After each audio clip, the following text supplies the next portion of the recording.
Hello, I'm Roger Baker, Executive Director of the Stratfor Center for Applied Geopolitics at RANE. This podcast is brought to you by RANE Worldview, the premier digital publication for objective geopolitical intelligence and analysis. Find out how RANE can help you stay ahead of global events at ranenetwork.com.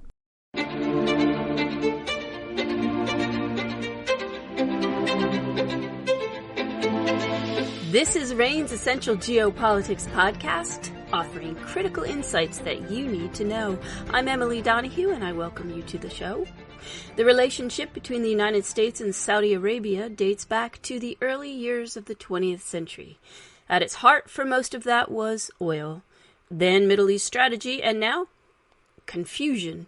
If I've stumped you, give me a second, because Emily Hawthorne is here to discuss U.S.-Saudi relations. She's a senior Middle East and North Africa analyst with RANE. Welcome to the podcast, Emily. Thank you.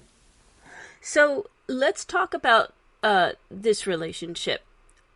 I believe there's new leadership in Saudi Arabia, and that could have an effect on those relations. Can you give me some more details? Yeah, so in essence, we have some new titles, but not really any new leadership.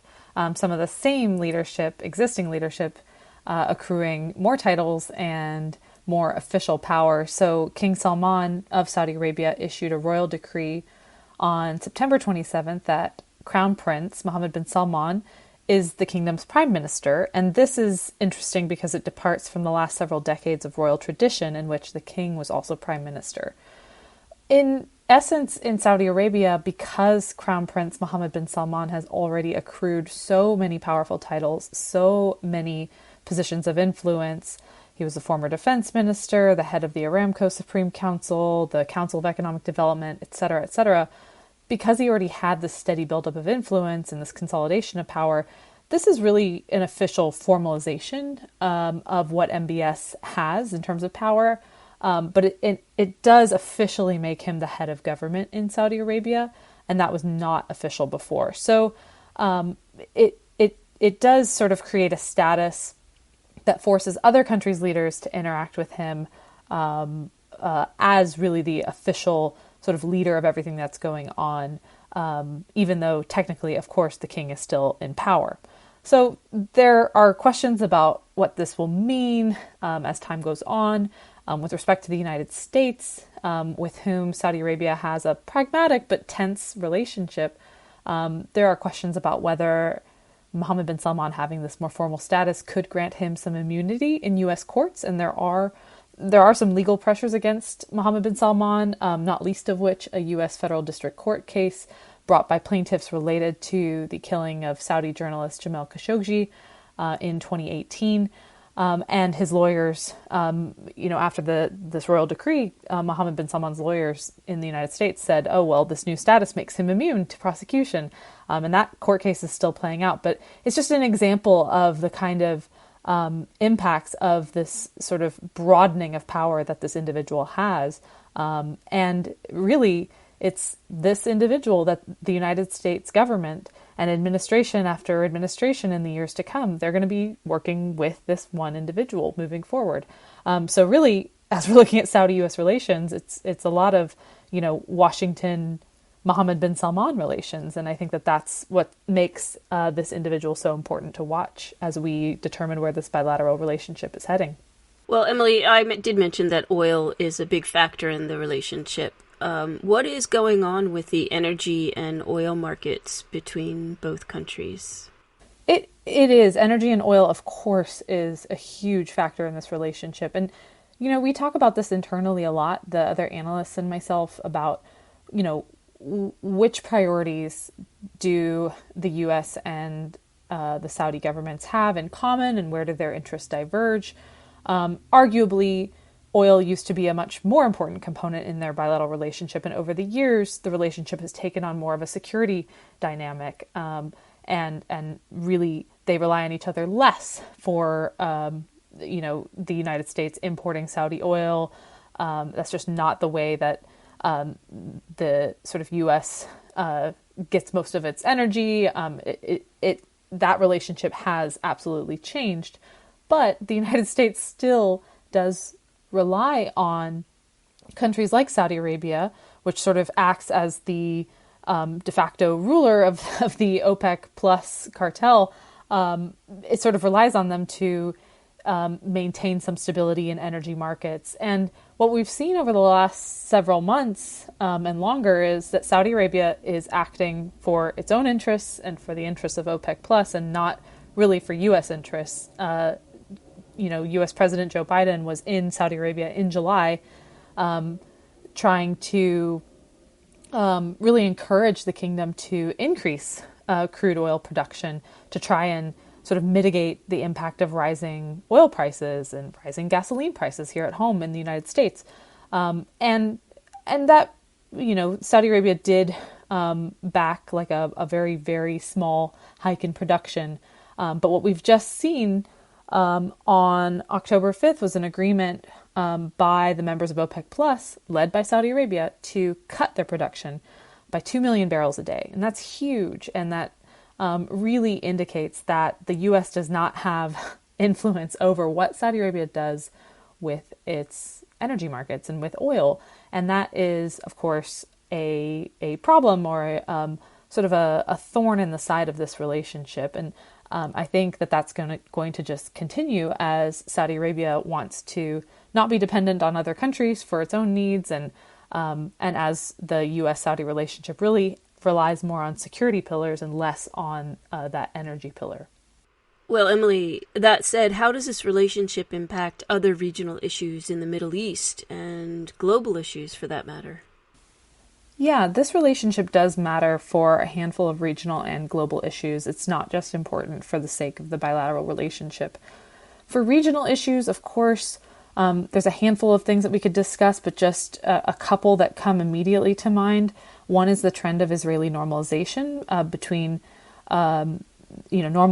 between Israel and Arab states, beyond just the peace agreements that have been in place with Jordan and Egypt for many, many years.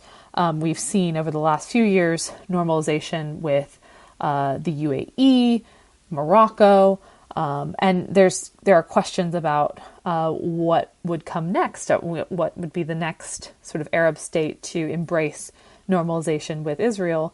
Saudi Arabia would be a really big prize for Israel and for supporters of this trend of Israeli-Arab normalization. It would be, easily the most powerful of the Arab countries that hasn't yet normalized with Israel, and whose eventual normalization, if and when they do it, would amount to a sort of a big statement on Palestinian statehood. And so Saudi Arabia is not moving quickly to normalize with Israel, but, its relationship with the United States and what it gets from the United States in terms of security guarantees, what it understands the United States is willing to do for Saudi Arabia with respect to protecting it from Iran, which is really Iran and sort of the semi-related Yemen war are, two of Saudi Arabia's primary security concerns. So the trend of Israeli normalization is one big thing to watch, and the health of the U.S.-Saudi relationship is going to impact the future of that trend.